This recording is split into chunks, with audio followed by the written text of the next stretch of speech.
Today, we're going to talk about a problem that feels, well, like a glitch in our own logical software.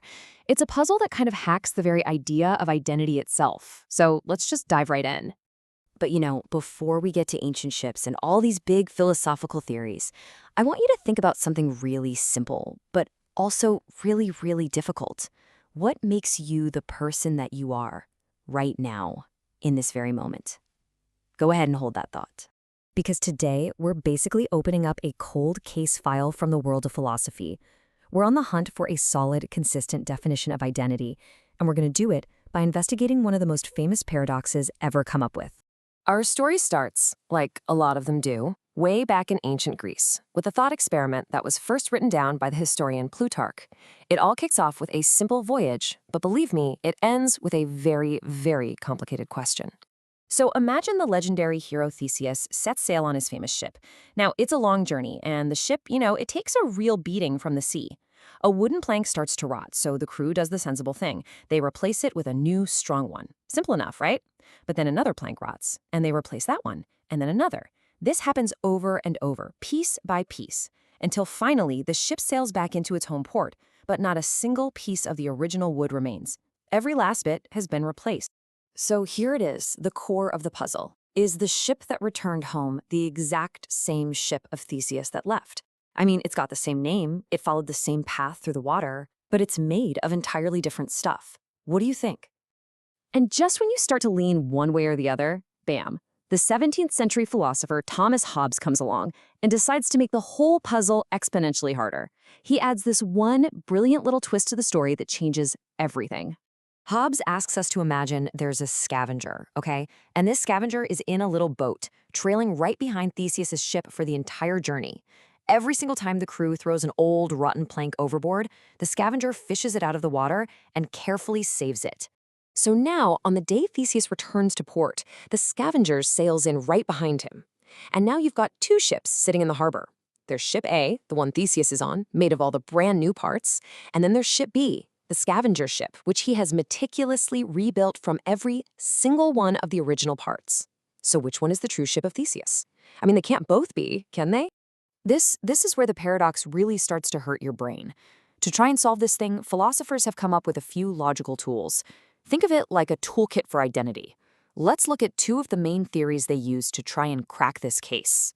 Okay, first up in the toolkit is something called the mereological theory of identity, or just MTI for short. It's a really straightforward idea. An object is nothing more than the sum of its parts.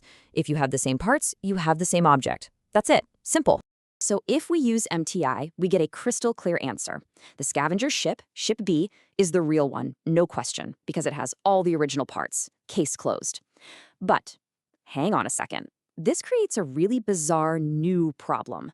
It implies that at some point during his journey, without ever leaving his deck, Theseus magically switched ships.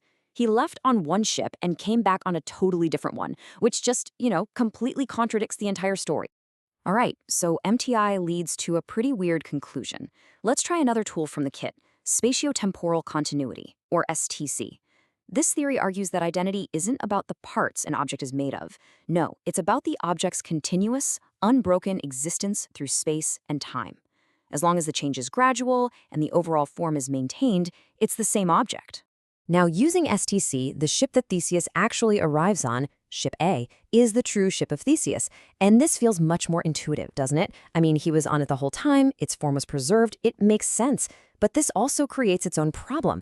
We're left with this other ship made of all the original parts assembled in the original way, and we have to say that it's not the ship of Theseus. We've solved one problem, but we've just created a whole new logical headache.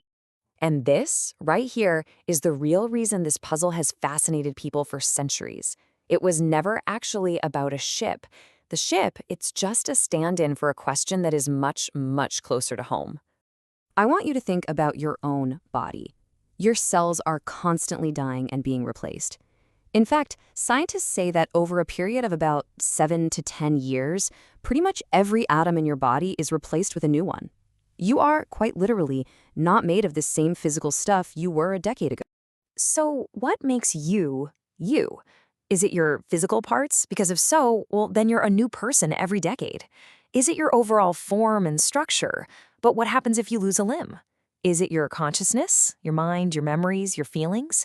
But what about something like amnesia or a complete change of personality?